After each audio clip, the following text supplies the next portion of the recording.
broadcast is now starting. All attendees are in listen-only mode.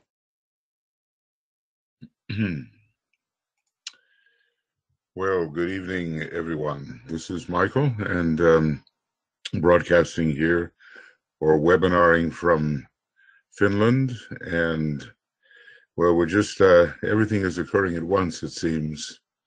We have a full moon very close to this pre-full moon webinar. And this is a very unusual full moon. It is, what do they call it, a super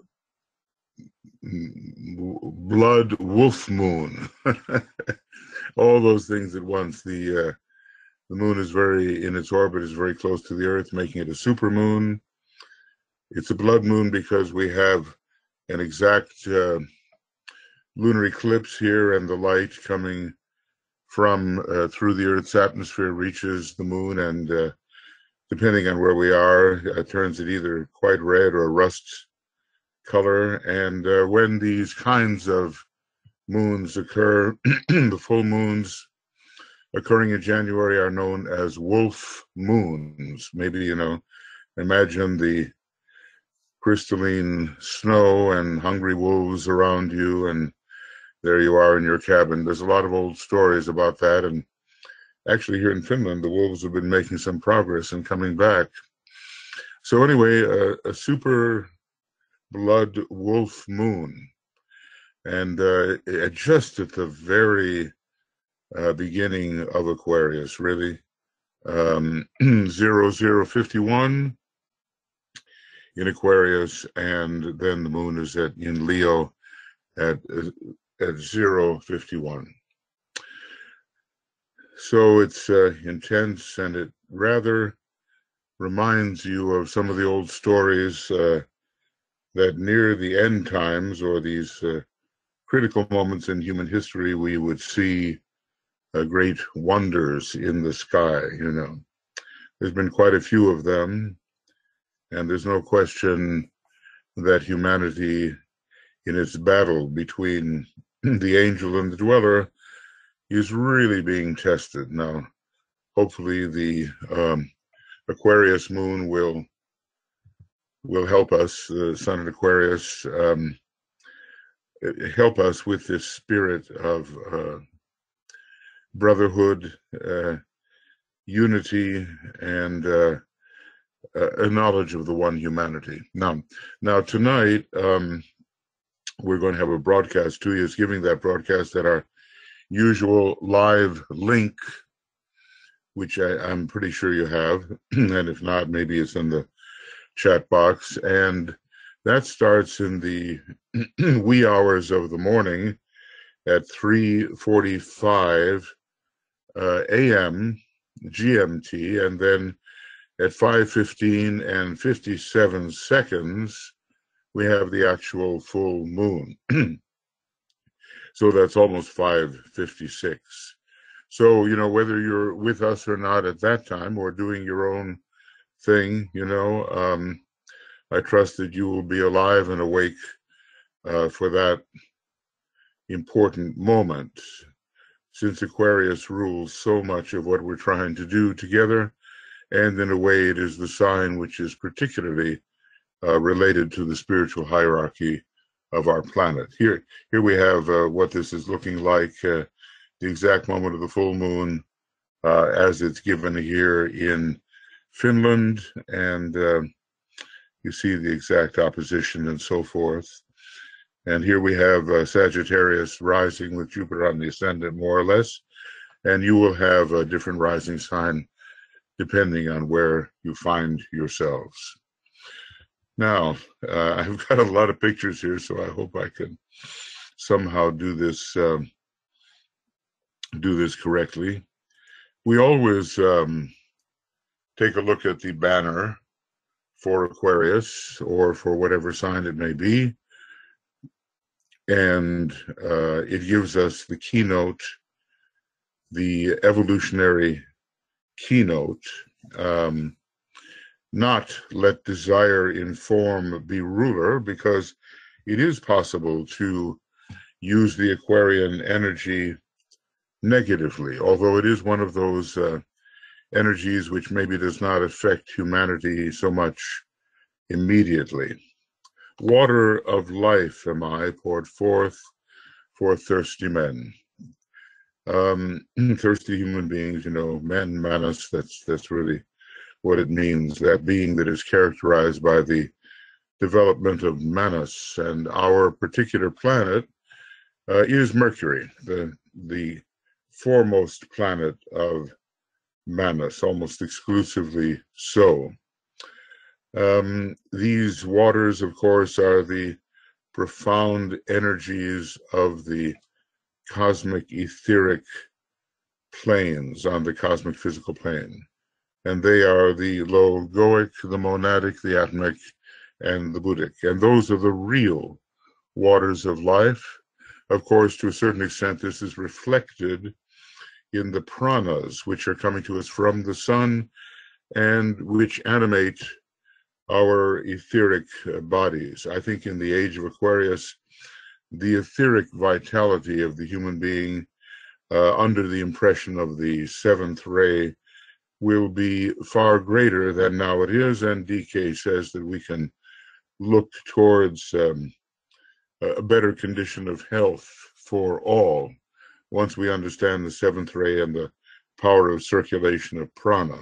The etheric body will be particularly the focus. And when we look at the etheric body, Aquarius is one of those signs which is particularly connected with it. Both Gemini and Aquarius. Aquarius is connected with the systemic etheric body of the planet, and incidentally, our etheric bodies within our personality, and also with the cosmic ethers, where we might say that life really begins.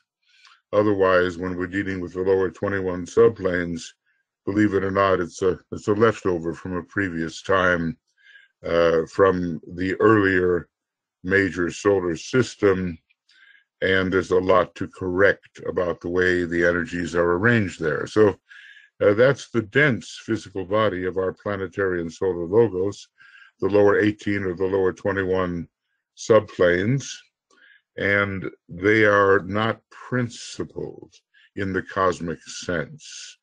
In other words, just the way our physical body is not a principle, but the principles of man begin with the etheric body and its pranas, so it is cosmically as well, and the dense physical body of the planetary logos and of the solar logos are not considered principled.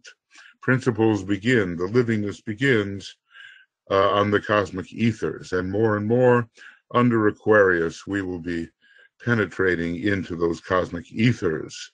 Well, here we have, the water carrier in the Jofra illustration. It's tough to hold that vase. It's not yet balanced perfectly on your head, as it will be when the law of service has been perfectly fulfilled. It is a burden, and Aquarius is carrying burdens eventually for humanity. Of course, the burden of the self is a problem in the beginning, and it's hard to carry around one's lower ego as if it were a real factor. That rather strange look in that circle there of the sun. I've seen certain Aquarians that remind me very much of that image, and sometimes with those wide placed eyes. It depends on what decanate of Aquarius we are talking about. So anyway, the waters of the higher ethers are being distributed by the one who is intent to serve. He or she becomes the true world server and pours out this livingness upon all chakric systems within the planet, and I suppose within the solar system as well.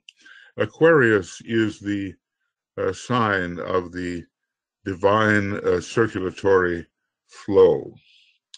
And in order to be a healthy human being and to be a healthy humanity, healthy in all respects, that divine circulatory flow cannot be stopped. So eventually all of our chakras, and the larger chakras too, in the planetary sense, are fed by these great energies, and they come into their full expression. Every chakra is like a planet, and as complex as a planet may be, chakras also have their degree of complexity. Maybe some of the Hindu examinations into the subject have gone more deeply than we have at this time. But every chakra is a world unto itself, and it needs to be sustained by this life-giving energy. So this is one of the major healing signs, as it pours life-giving energy into the recipient. And frequently it is people with those air signs, Gemini and Aquarius, connecting with the etheric body. They do have some success in the healing field. Of course, you can heal on any ray, and you can heal under the influence of any sign. You notice sort of that Capricornian skull here, and you have to learn how to walk through that and beyond death. Aquarius is one of those signs of initiation, and maybe, I don't know how much the first initiation, but the second, third, fourth, and fifth can all be ruled by Aquarius. And so he passes through the jaws of death. This is what it might look like here. And you see that sort of golden radiating city in the distance, the shining city on the hill.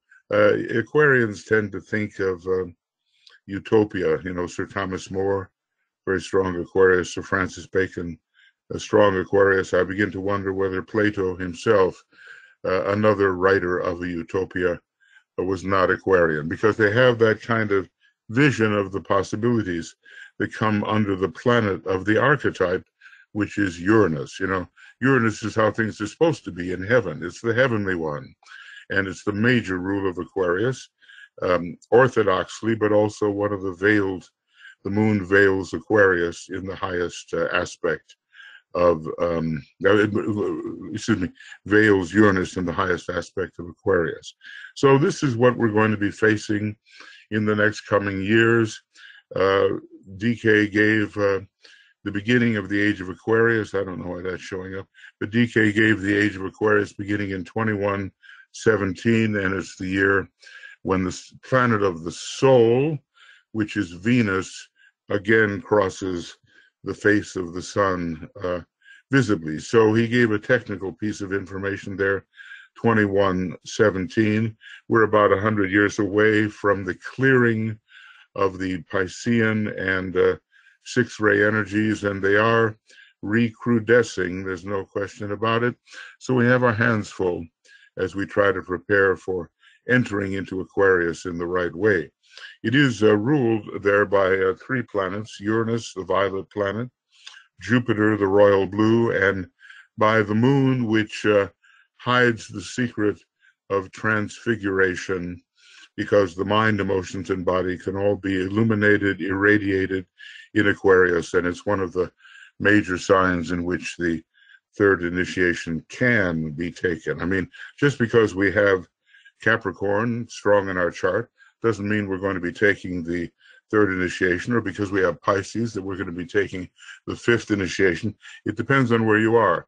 But according to where you are on the path of evolution, you can use these planets in different ways. Now, for people like ourselves, there's a lot of focus on Jupiter, a great second-rate planet in Aquarius, giving us true group unity, brotherhood, universality, love, all those good things that we want to bring into our group life. Francis, you want to check on Francis Donald's images. He gives here the seven serpents, which unite under the Aquarian influence. And let's see what else we have here. Let's see. I'm just off on a little tangent here. Yeah, this is the first image, and here we have a very Kuan Yin like figure holding the earth, the illuminated earth, and helping to make it sacred. It's very beautiful, and Aquarius is a sign that brings a lot of the higher type of illumination. There's also another beautiful image that he has of the master surrounded by his disciples in the varying circles in which the disciples sit, because Aquarius is the sign preeminently of the hierarchy, and hierarchy is very something happened there. I'm not sure I can do this. No, I can't. Hierarchy is very stratified in a certain sense. So there, within the ashram, there are all these spheres of responsibility and circles of intensity, and each circle represents perhaps a different point of tension. So although Aquarius has been associated with the leveling effect, the idea of standardization, as in early communism, and there's some truth to that, because the brotherhood, sisterhood of the monad is reflected in humanity, and everybody is seen as being equal, which is correct monadically, but it's not correct hierarchically.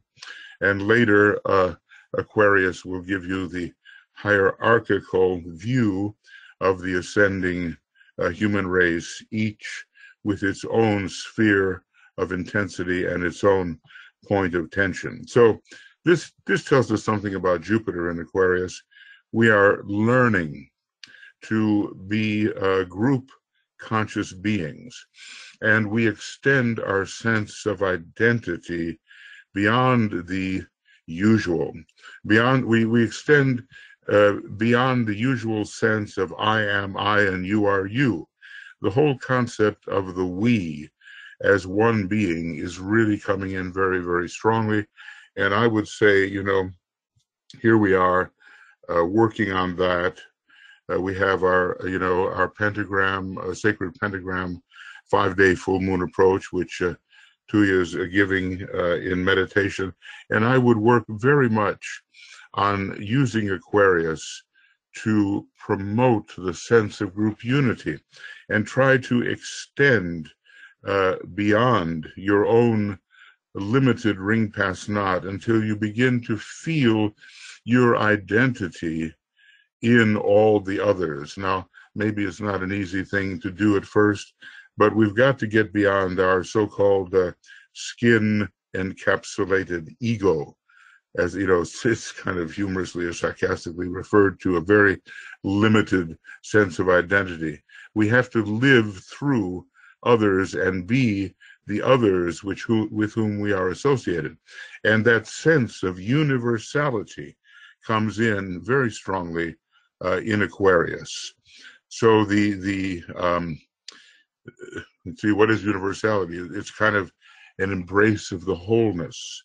He talks about the pervasive wisdom under Jupiter of the developed Piscean, and the pervasive love, the universal love of the developed Aquarian.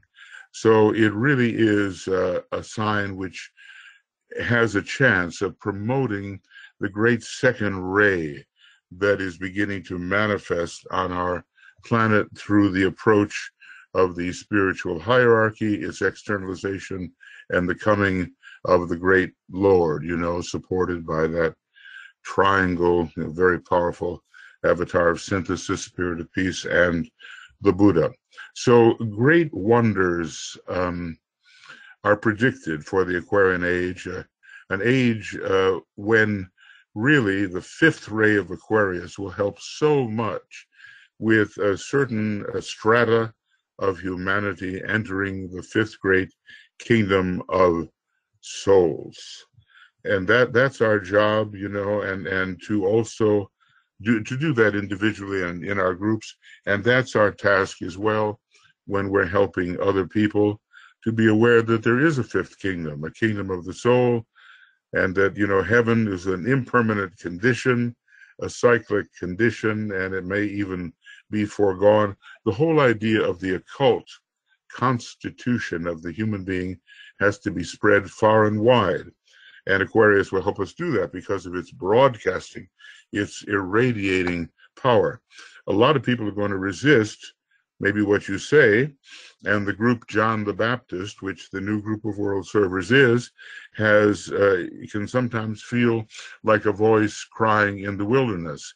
And then there's all kinds of glamour which descends and distorts what we are trying to say with clarity. But nevertheless, we have to enunciate the principles of the coming age and acquaint people, I would say, under Aquarius, with the law of cycles and with the great cosmic interplay that is operating from the subtle planes to the dense planes, and in some ways in reverse. So, Francis has done a beautiful job with these images, and also Dwayne Carpenter, a fine artist associated with our organization, and he does some beautiful and meaningful images too in this light weaver mode.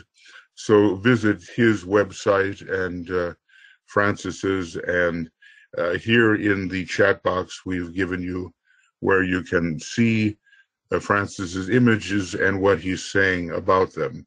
For right now, I'm just kind of a little bit improvising. He said a lot of good things, and I think it makes sense to try to read them if you can.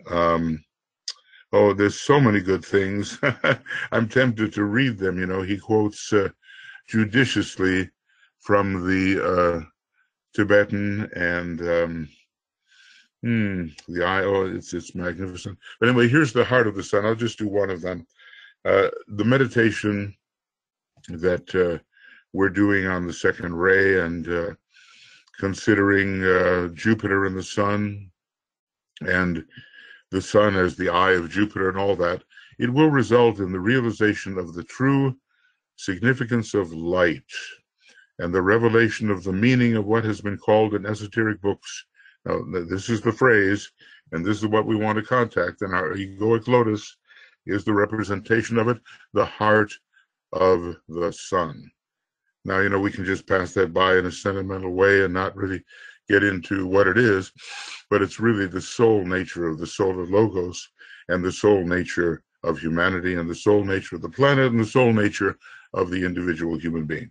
So we can get into that, the heart of the sun.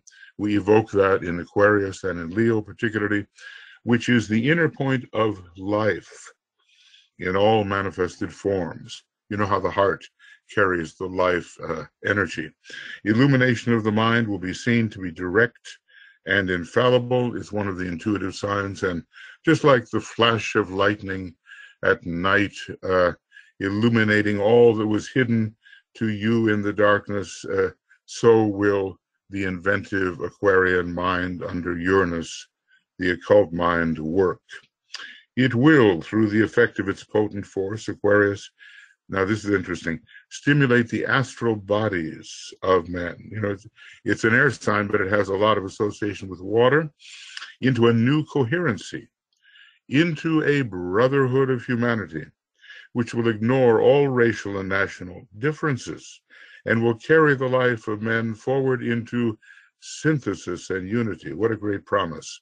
This means a tide of unifying life of such power, a tide of unifying life of such power that one cannot now vision it. But we've got, after all, 2,000 and something years in which to experience this, but which in 1,000 years, and that's into the Mercury decanate of the age of Aquarius, will have welded all mankind into a perfect brotherhood. And let's just say by the time we get to Venus, it really is the age of brotherhood, the last 720 years of the age of Aquarius.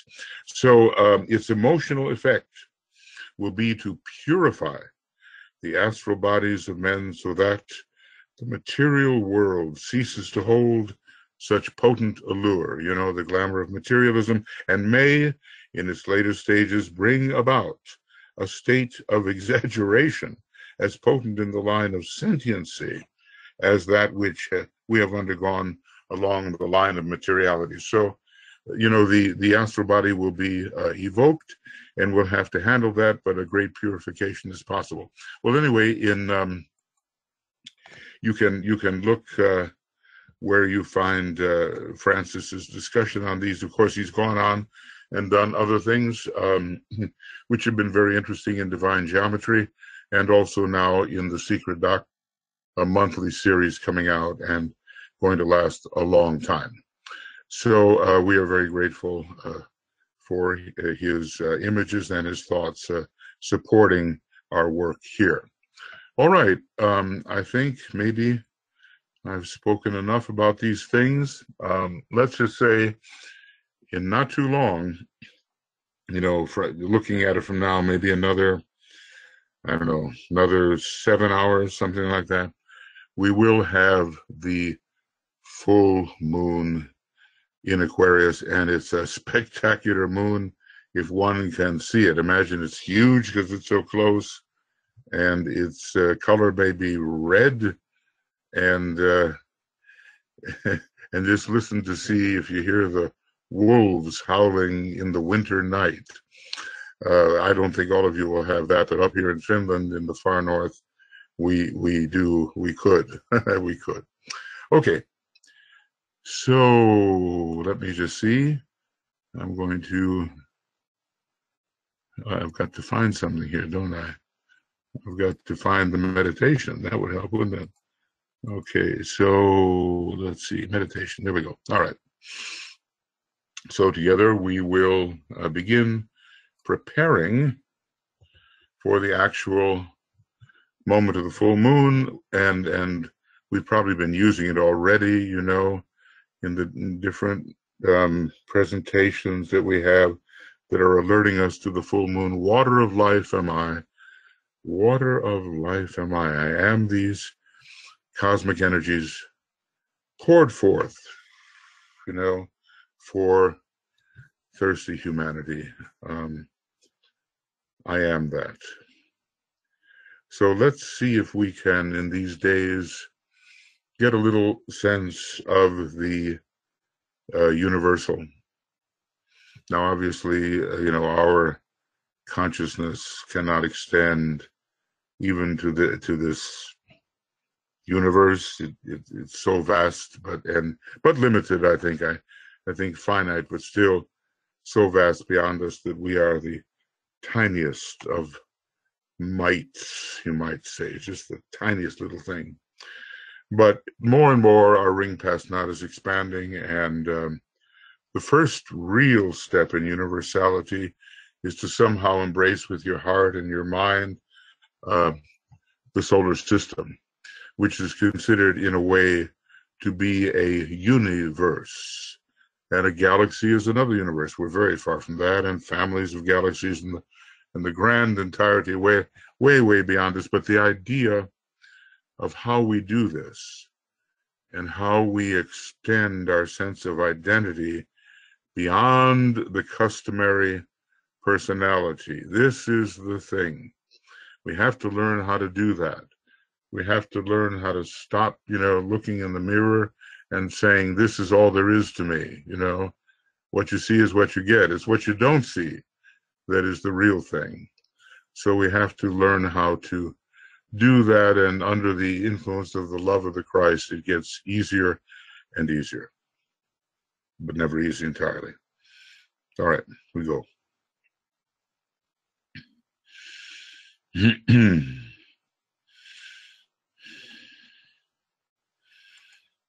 So,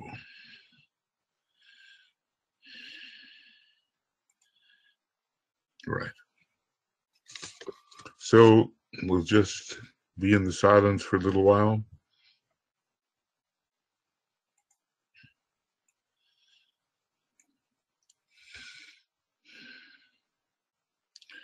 There's some 80-something of us here, you know, and many more on subjective planes, and working in other forums and formats. So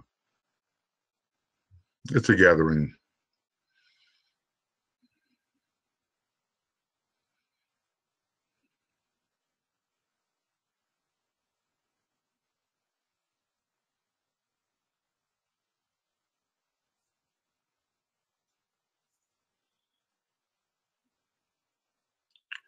So we withdraw our consciousness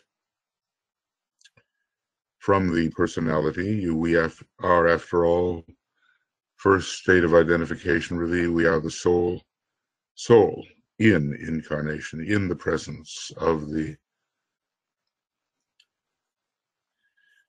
personality, and we withdraw from identification. I have these vehicles, but I am not these vehicles. It's the Raja Yoga method.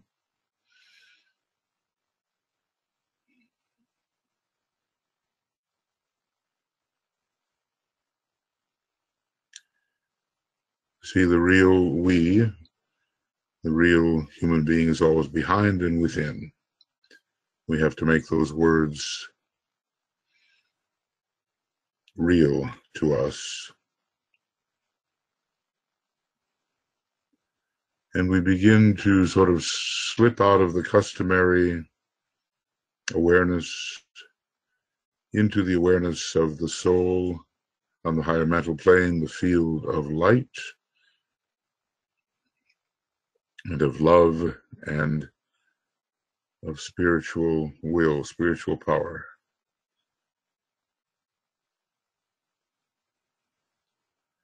We try to get a sense of ourselves in a new environment, a new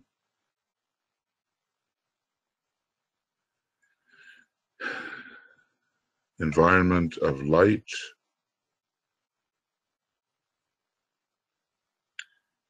spiritual light, soul love, and soul sacrificial will and power. This is a more real place for us to be.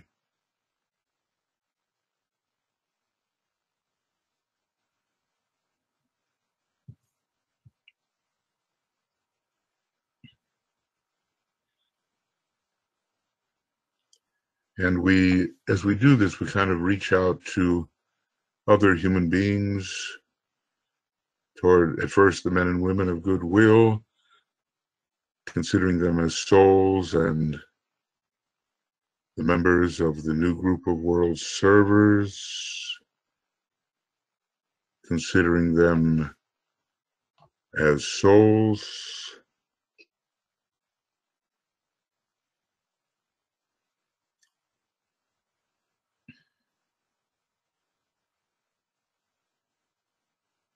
everyone really is a soul, and we have to have that spiritual discernment to somehow detect the presence of the soul behind the more obvious human being. And that takes some sensitivity, more than we think.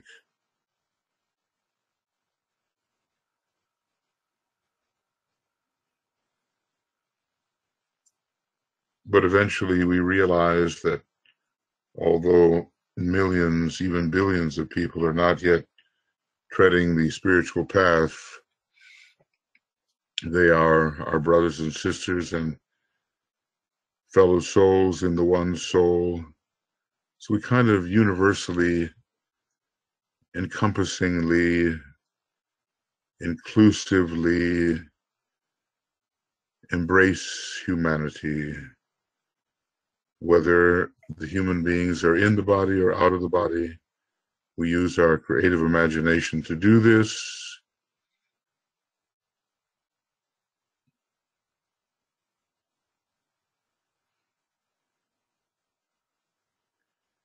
And there's really no one who's not a part of the one soul of humanity. People have difficulties, and they may be, according to normal judgment, good people or bad people, but that doesn't change the inner soul nature.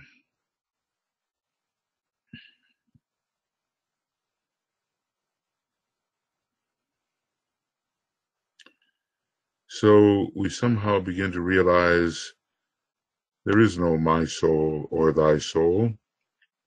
Of course, we have a causal body and it is developed to a certain extent and so forth. But ultimately, there's no my soul or thy soul.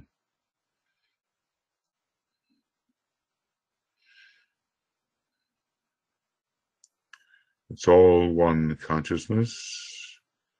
And we sound for ourselves that ancient and amazing mantram, naught is but me. Naught is.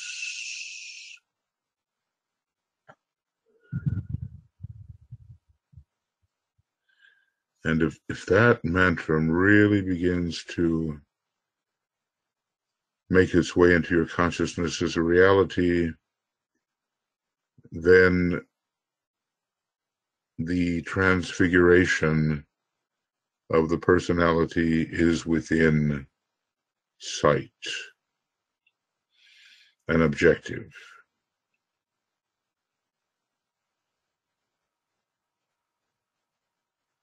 You have to be very careful, very subtle when using that mantram, but spend some time with it very quietly.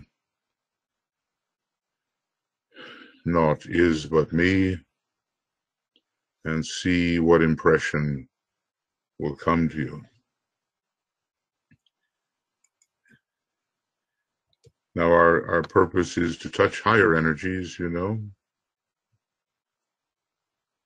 We can theorize about them, but really the rainbow bridge of all the different colors should bring us actually into contact with the qualities and the tones and so forth that stand behind these colors. The colors are there, you know. Normally we would, excuse me, we would use the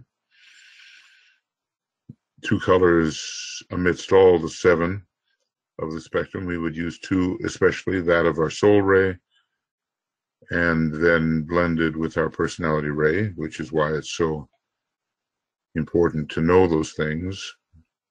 And gradually we do and will.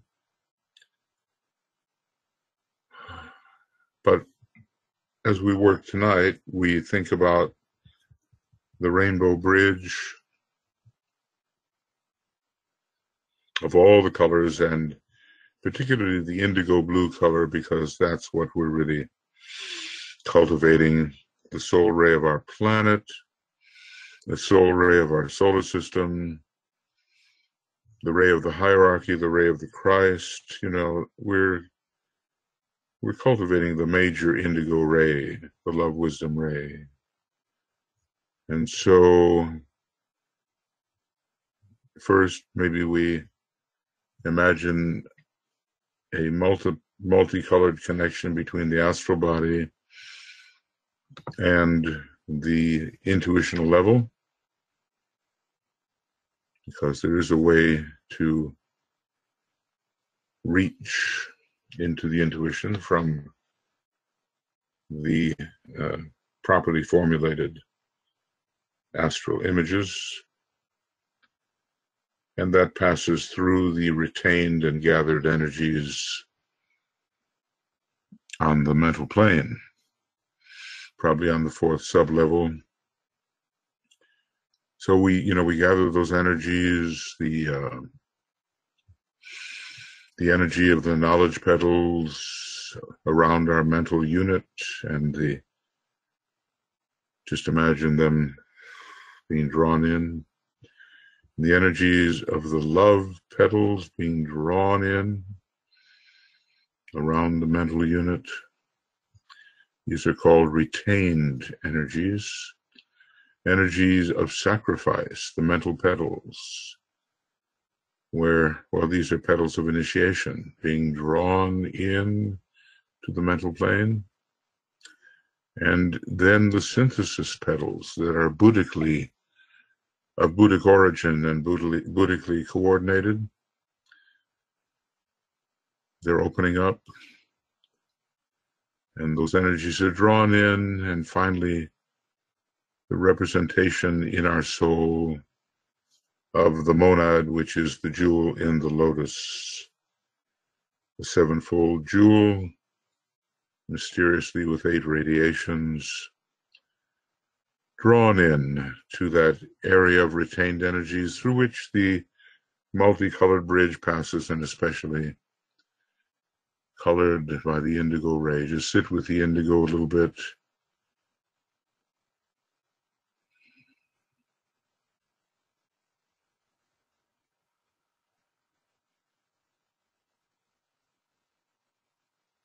Every color has its quality and its tones,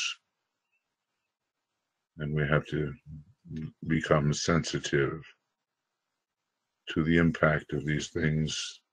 Instead of just theorize about them, we have to experience them. So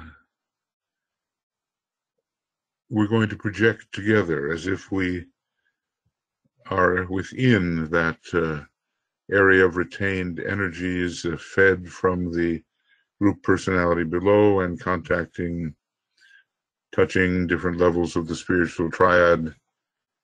You know, we don't really say we touch the top of the triad, because those atomic levels and subatomic levels pertain to beings who are higher than a master. But loosely, we imagine that the Antakarana enters into the triad, and especially somehow into the Buddhic level at this point, later the Atmic level.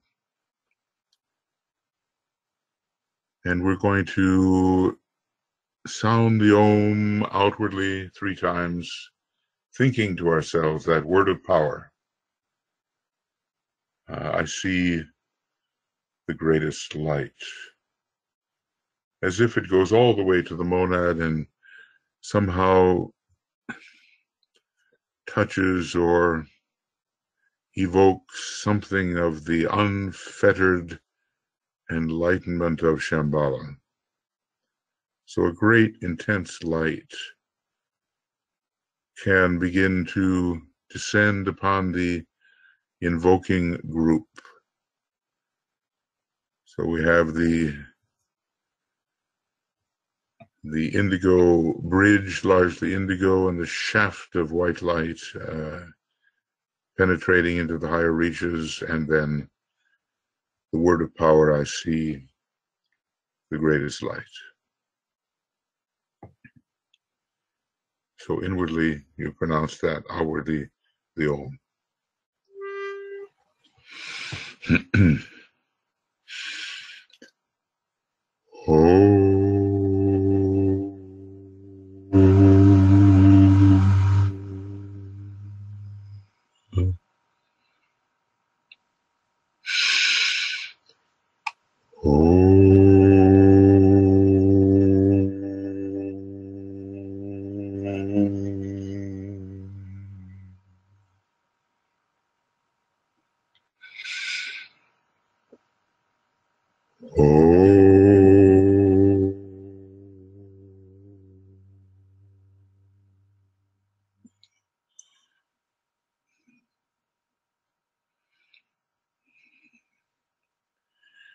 I see the greatest light. It's the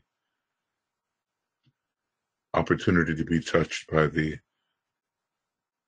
unfettered enlightenment of Shambhala, of course, just in tiny measure, of course, but we're fed from above by these great energies, and don't forget, we're penetrating into an area of the cosmic physical plane which really is ruled by Aquarius and Violet, and it's the whole cosmic etheric setup. that we're learning to penetrate into. It's the place where the principles of a planetary logos begin to take shape, and until we break the causal body and enter into the triad as our major focus, whatever else we might be able to precipitate, we're not alive in the spiritual sense. So the Antikarana is really a lifeline, a line to life. And maybe at the top of your head, you can feel that stimulation, you know. Remember that Aquarius, in a way, rules the entire head center and its radiation.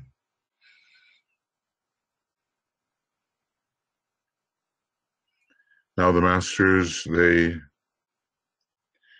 focus there. They are, in a way, triadal beings. They have precipitory or precipitative abilities, and they can put in an appearance at will on the lower planes through the power of Kriya Shakti, but pretty well they have they're working through Maya Virupas, will created bodies, pretty much so.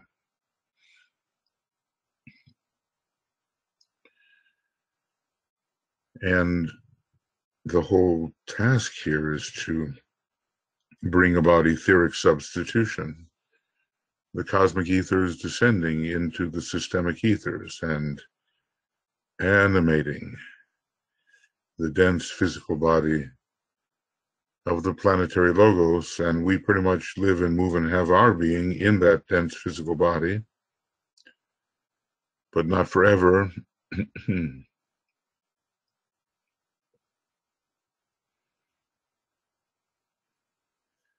Because under Aquarius we can ascend, and under the law of elevation ruled by Capricorn, the law of group progress, we can ascend, study the laws of the soul again and again and again in esoteric psychology too, and it shows you the steps that need to be taken.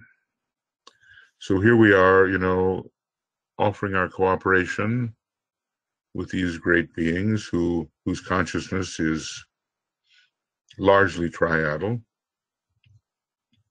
and we offer our salutations. It's not, you know, some people say, well, you know, you're using the sixth ray, it's worship and all that, but these are actually meditations that DK gave, these salutations, and it's meant to indicate that we stand in solidarity with the masters as they attempt to help to manifest the divine plan, and we attempt to cooperate with them and play our part. So we begin, and we offer our salutations first to the Christ, the master of all masters and the teacher alike of angels and of human beings.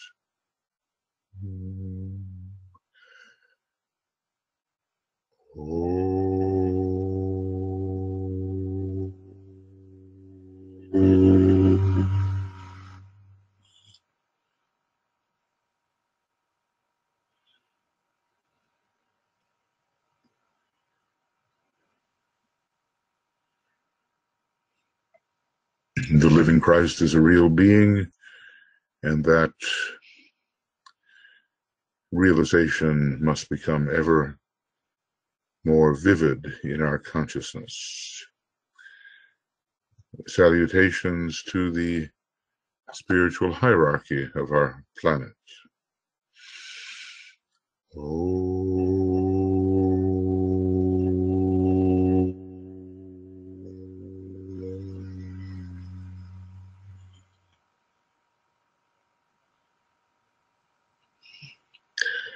Salutations to the Triangle of Masters, Moria, Kutumi, Jual Kul, with whom we most closely work,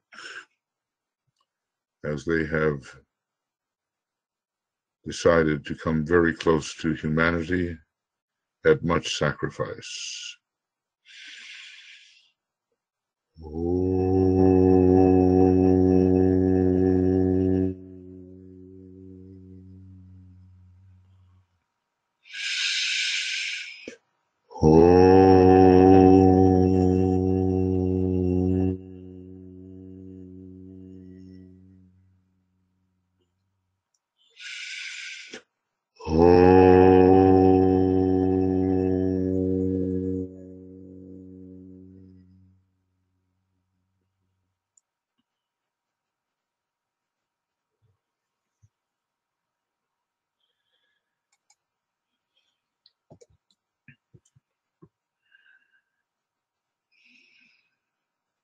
And to your own master, as you imagine him to be, conceive him to be, know him to be, to your own master.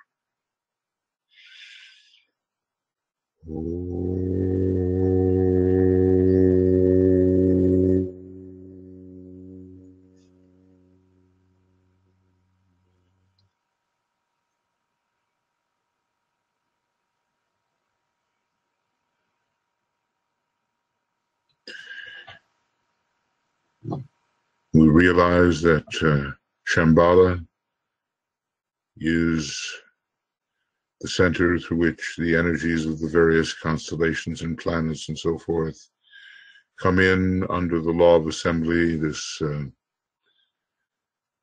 combining of their potencies under the eye of Sanat Kumara to advance the purpose and plan and for distribution to all the different kingdoms on earth.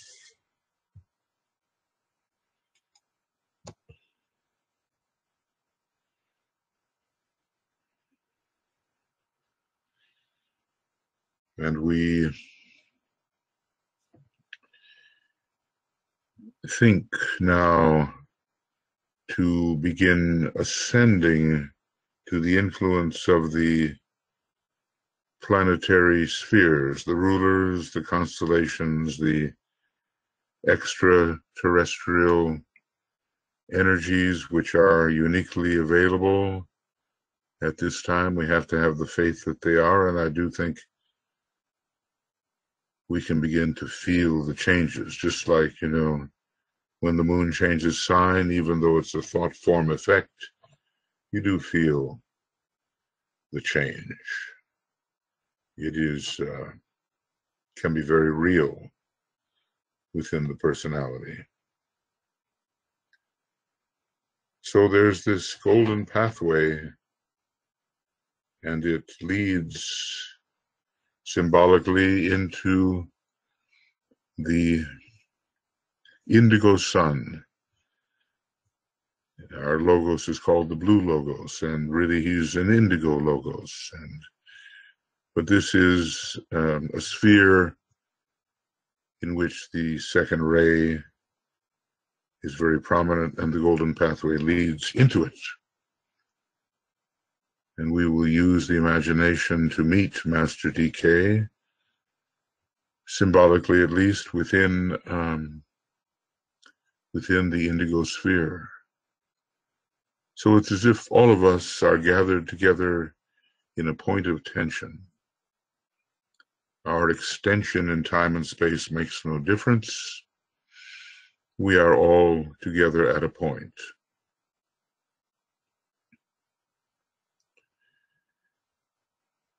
And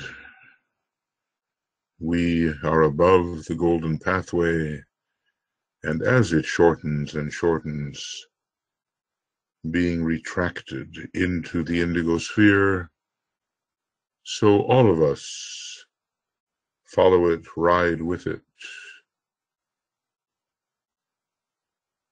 until we find ourselves imaginatively within this indigo sun, this indigo sphere.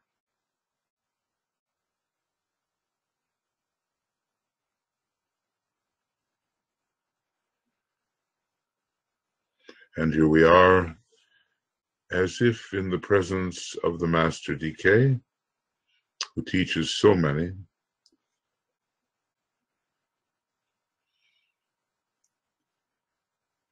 And we seek to become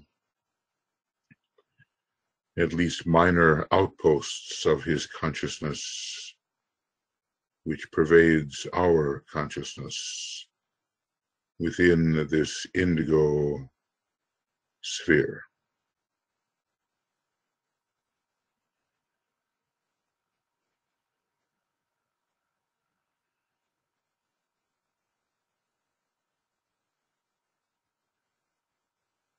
And our task is to begin to imagine contact with the rulers of the constellation Aquarius, and with Aquarius and its light and its rays, and of course with the solar logos, in which we all, in a sense, live and move and have our being.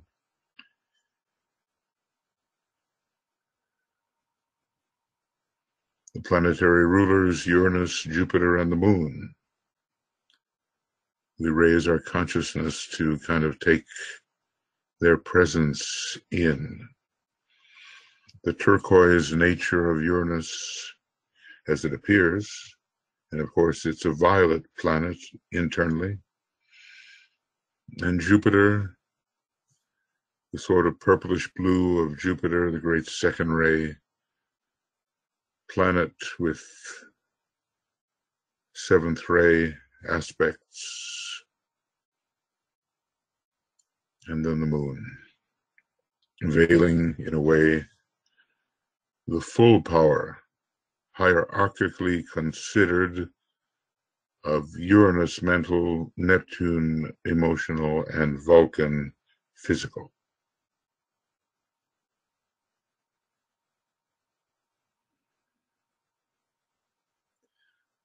So it's as if these sources are now very real to us, because at certain times, at least with respect to the Earth, their energies are uniquely available. Now, our first pondering is on Uranus, the home of electric fire. It's actually in the next solar system. Its full power will be shown. It's monadically a first-rate planet, just the way our little Earth is. That's quite a connection there between Uranus and our Earth. And Uranus has this power that we need to transmute, changing the nature of matter, transform, changing relationship, transfigure, elevating us into the relatively formless worlds, although there is form, and translating us into the higher cosmic ethers. Uranus, a great transformer, but basically, at first, helping us live the pattern that is in the heavens, and to live it right down here in the midst of all of our errant conditioning. A lot of things are conditioned wrongly, but Uranus will break all that up and give us the true pattern of things.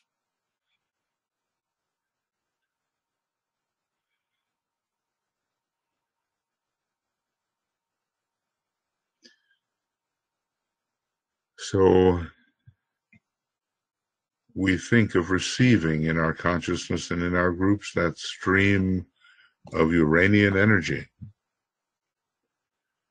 maybe a violet stream from its soul nature.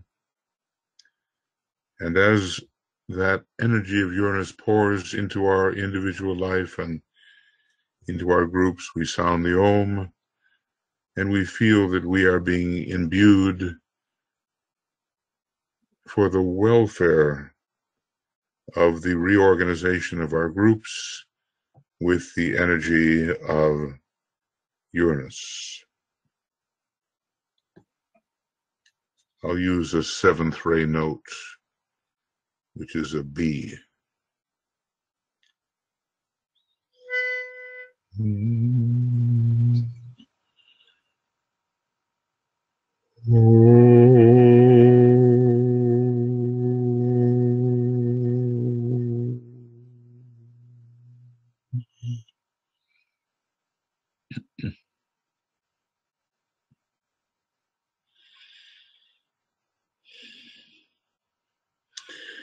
And our ethers,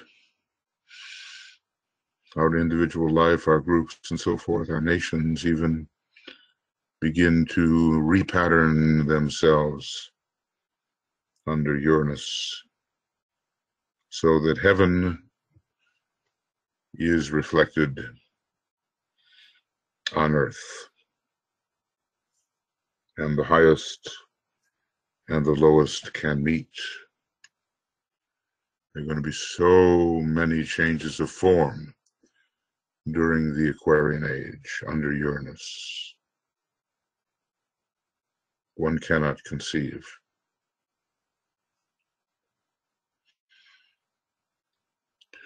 I was looking today at some of the airplanes on these new Chinese aircraft carriers, and this is 100 years later than the biplanes that were flown in World War I.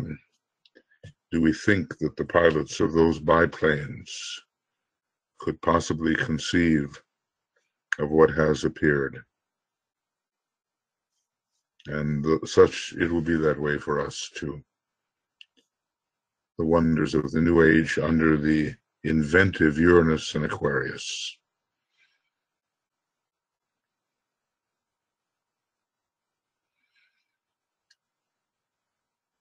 So over these next few days, let's see what it would take to transform our lives, because certainly we all need it. Then we envision the largest planet, which is Jupiter. It's the esoteric ruler of Aquarius. It's very important along the second ray line, giving us group love, group consciousness, one consciousness in a group, enlarging the group astral, or rather causal body, and it conveys life more abundant.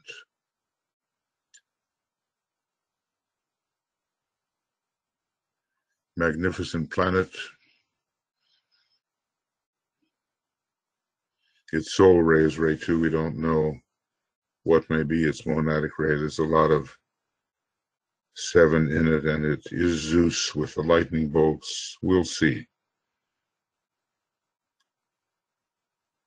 But it's the planet we need to bring all things together in our group life.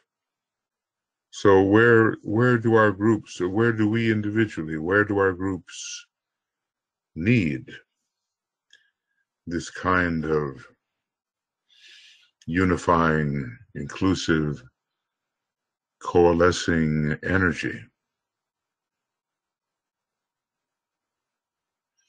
This is the year of the new group of world servers again, the festival week from December 21st to 28th, and maybe new levels of integration and wholeness can affect the new group of world servers if we meditate correctly. So let's see that royal blue energy flow into the groups, uniting, fusing, including, making one.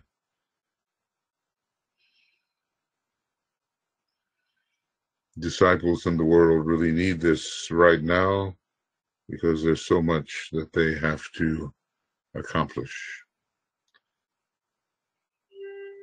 So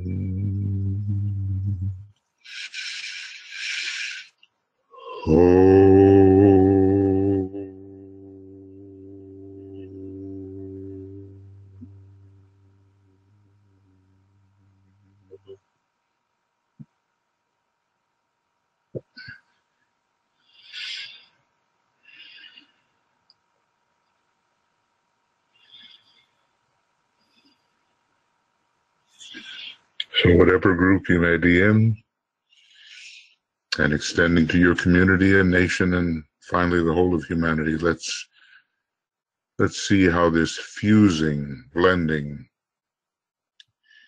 uniting, including energy can work to help us become truly group conscious beings, and to help our groups become initiate groups.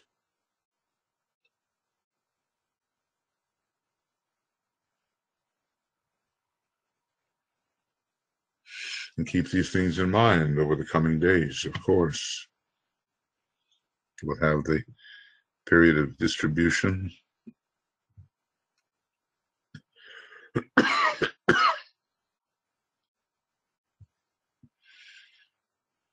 So, finally, planetarily, we think about the moon. It's not a living planet. It's a dense physical planet from the Earth scheme, and it tends to veil the pure energies of Uranus, Neptune, and Vulcan.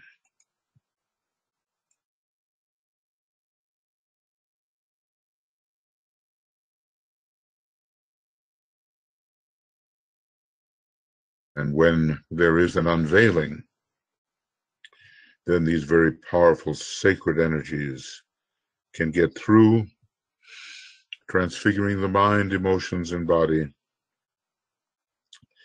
The moon in Aquarius is transfiguration ultimately, if it can be lifted as a veil.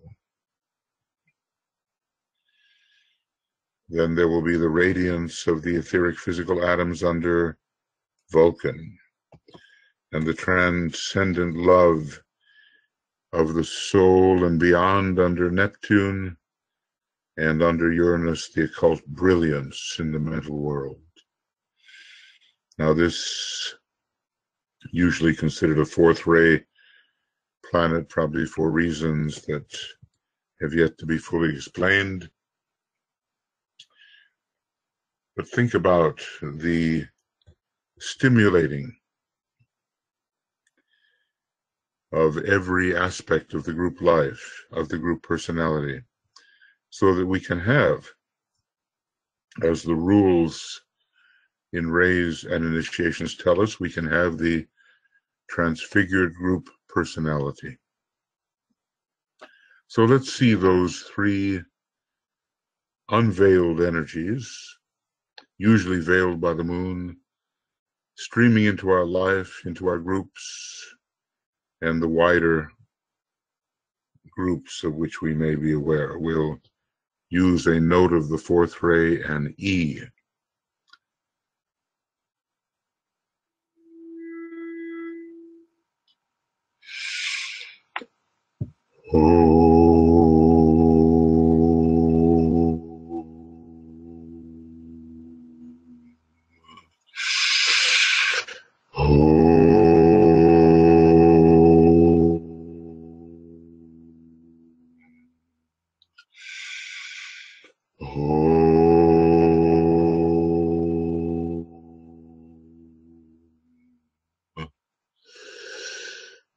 Until at last the mind, the astral body, the etheric physical body, they are truly elevated in vibration and ready to conform exactly to the will of the soul and beyond.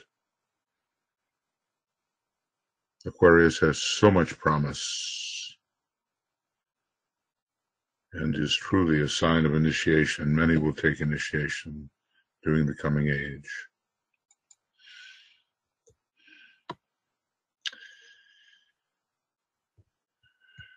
The solar logos, of course, evolved far beyond the planetary deities, which represent aspects of his chakras. The solar logos spreading love, wisdom everywhere. And we are sun beings in a way, and ultimately our monad has its home within the sun, at least temporarily. So no matter what our rays may be and qualities and experience, it's the energy of love, wisdom, the dual ray of the solar logos, which we have to learn to receive and distribute. Our God is a consuming fire, the consuming fire of love.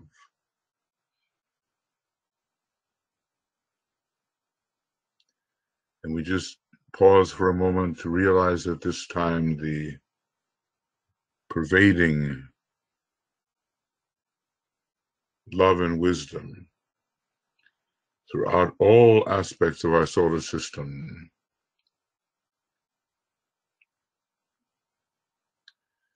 Coming from that great heart center in the cosmic logos, that is coming from our solar God. Just establish some kind of imaginative relationship with this great source. Not just the sun and the sky rising and setting, but a great, all-pervading being in terms of our solar system.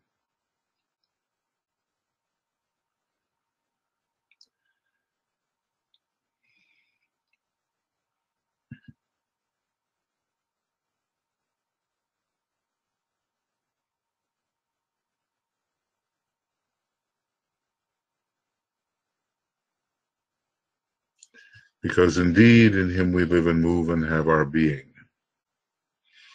With his second ray personality in this system, his second ray soul, and probably ultimately his second ray monad, with a fourth sub-ray there somewhere. We are all part of that great being. And that is emphasized at the time of the full moon. Our God is a consuming fire, the fire of love, the fire of wisdom. But now we lift towards Aquarius, the constellation, bringing in principally at this time the fifth ray of mind, a great scientific, but also artistic constellation.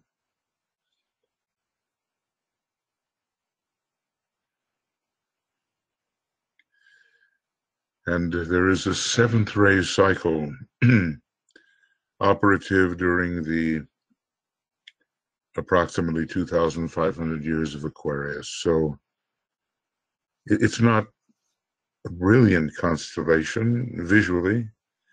Some of the stars are very far away.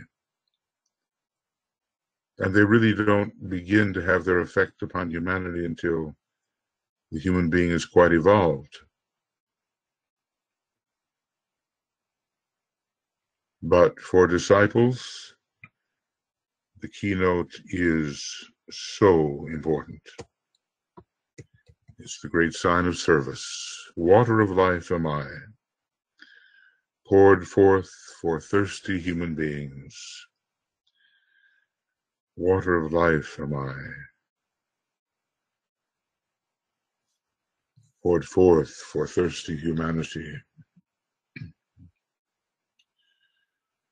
Water of life am I, poured forth for thirsty men and women, poured forth.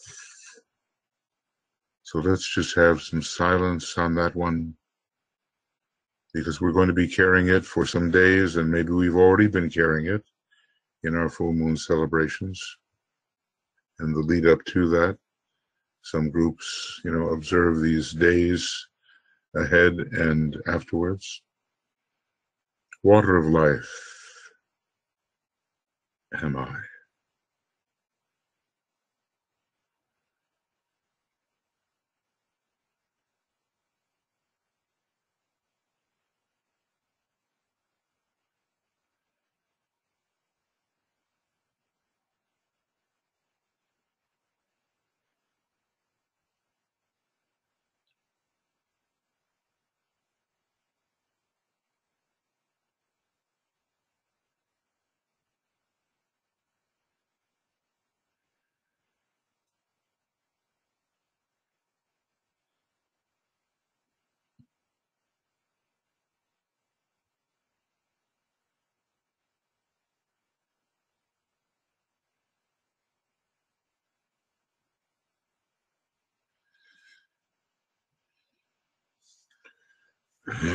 All that pouring forth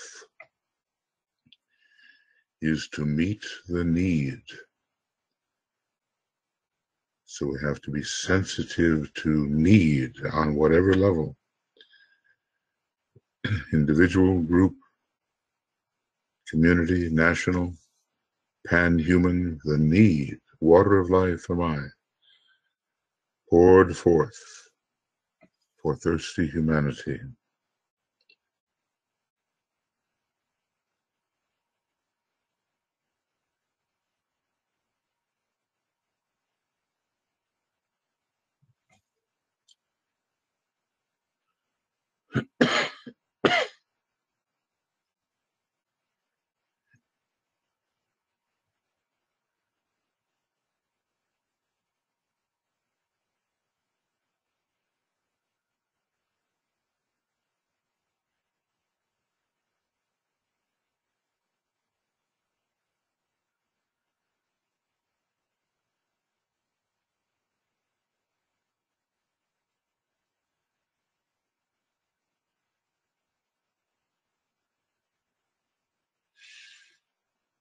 Think of what the Buddha said and the Christ. I am the light of the world. And Hermes too. What level of identification did they achieve so that they could become the light, recognize themselves as the light which meets human need?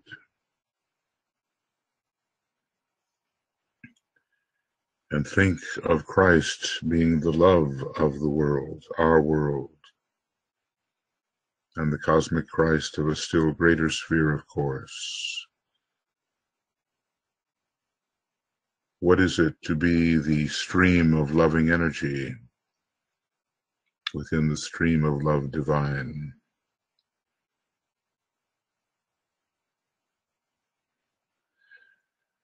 What is it to be the will of the world? To be that.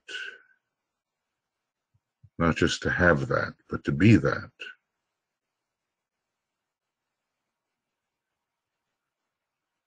These are the waters of life. The higher energies.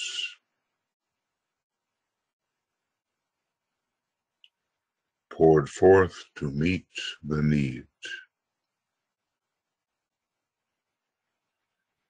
So let us be very sensitive to need all around us, because that, says DK, is the true psychism.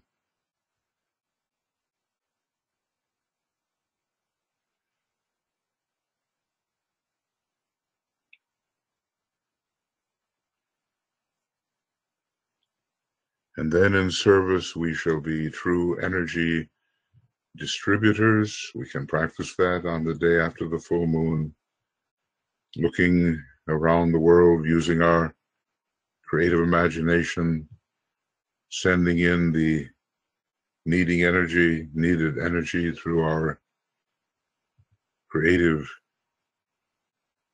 imagination.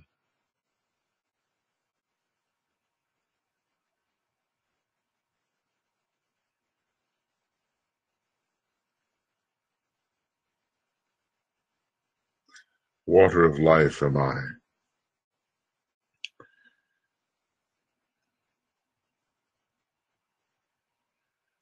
poured forth for thirsty human beings.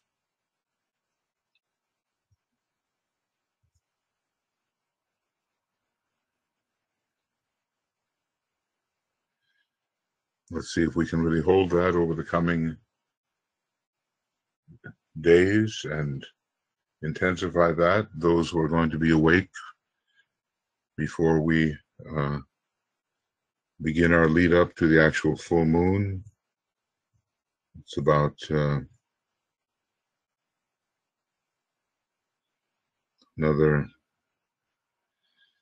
let's see, here it's 5:45 and plus another half hour, another 6 hours plus we begin.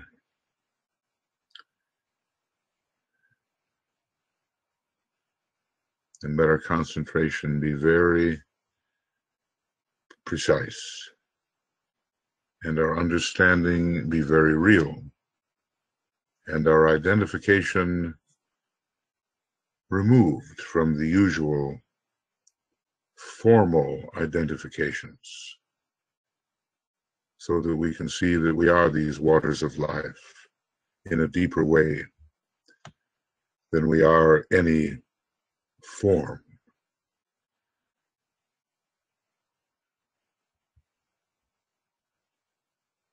So we intensify the point of tension, making the mantra more and more realizable, recognized within our consciousness. We're all living in this body of the one about whom naught may be said. But that being, of course, is only one of 49. And though vast compared to our solar system and what we are on our planet, it's tiny in the ultimate scheme of things.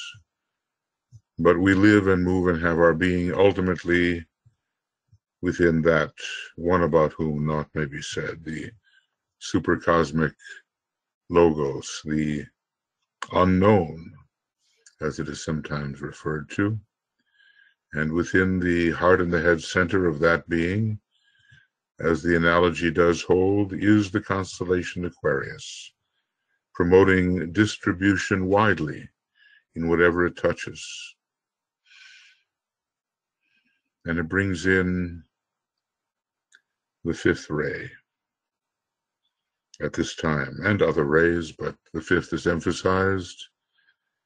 And that means the Ajna center is emphasized and the little bear is emphasized.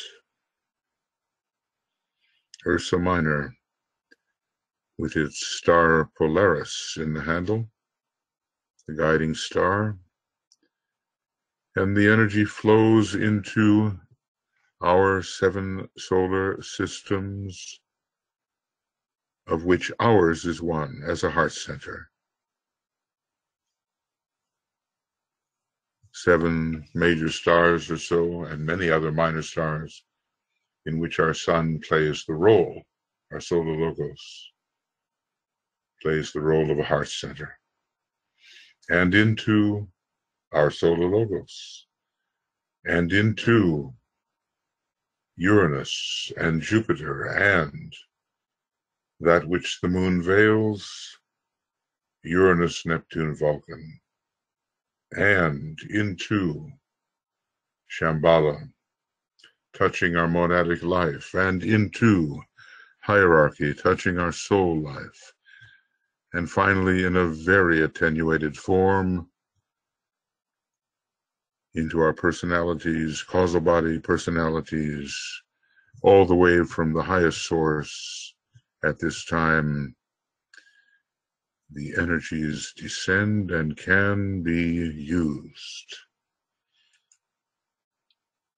Sanat Kumara directs them, the Christ and his hierarchy take advantage of them to bring the plan closer, and we can experience the spiritualization of our personalities, particularly under this very vivifying Aquarian energy, making everything come vibratorily alive.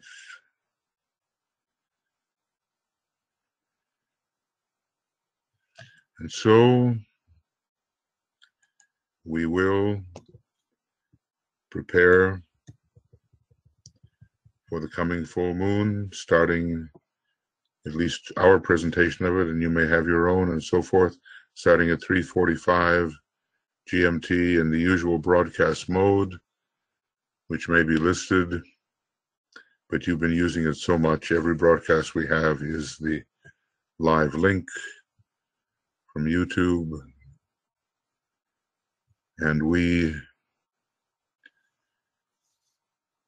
radiate out to humanity this Aquarian energy. We as a group radiate energy to uplift whomever the energy may touch.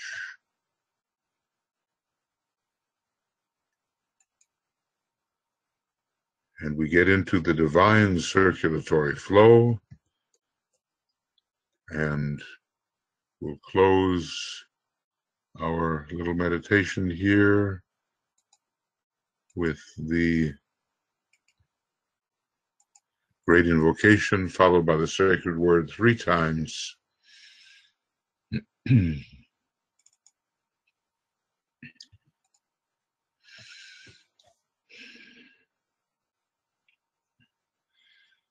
Sending these energies of light, love, and power, and of Aquarius, and of its rulers, and of its rays, into those areas of the planet which need the attitude that Aquarius brings. And let us remember, democracy is threatened at this time in many quarters.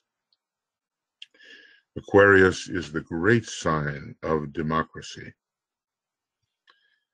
It is the hierarchical mode of government. Shambhala has something else, but democracy must be cultivated. You can direct it to overcome the dictatorial Leonian tendencies of selfish people who have forgotten that humanity is really one family and one group. So, the great invocation. From the point of light within the mind of God, let light stream forth into the minds of men. Let light descend on earth.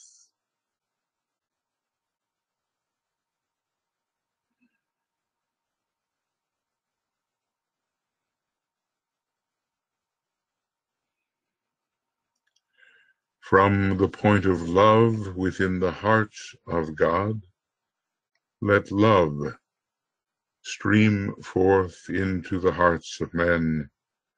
May Christ return to earth.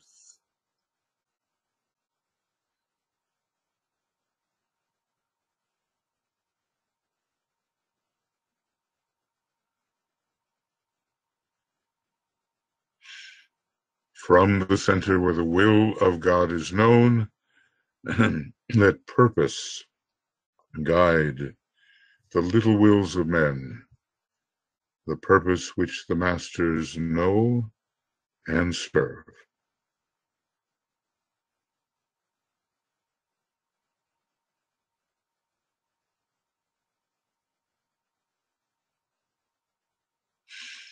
From the center which we call the race of men, let the plan of love and light work out, and may it seal the door where evil dwells.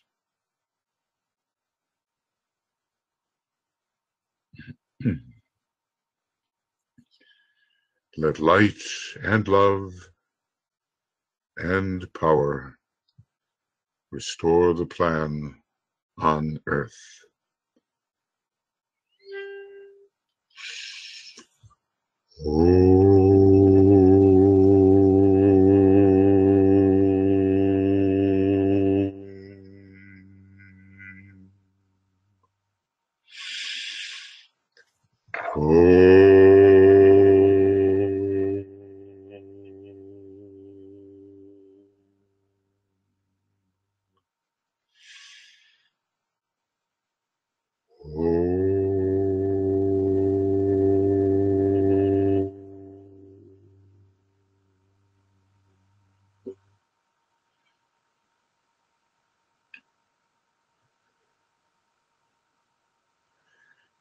Okay, friends, let's hold our point of group tension and build towards the actual moment, and then be successful in vivifying with the Aquarian energy those places which really need the circulation of the good and higher energies. So in another, let's see, 5 hours and 45 minutes plus 30, another 6 hours and 15 minutes, we will begin our session leading up to the exact full moon. We'll inform you about other activities.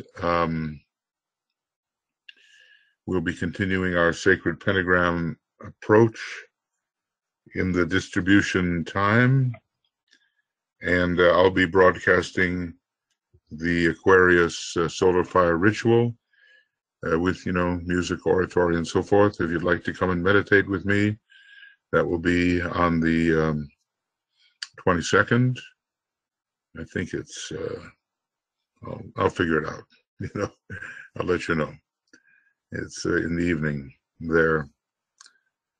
And so we have a number of other activities going to try to zero in on this energy. So try to live it, try to breathe it, try to be part of the divine circulatory flow, and try to spread the good energy to whomever you may contact, and imagine it really bringing to all humanity, this spirit of the importance of each and every human being carrying his or her particular gift, so that there may be true unity in diversity. Okay, friends, we'll get this out to you somehow, and it'll be you'll be notified where you can find it, and probably on Makara, and maybe on the YouTube. There's not much time, of course, before the full moon. So all the best, and thank you for being here. Love and many blessings, and we'll see you before long.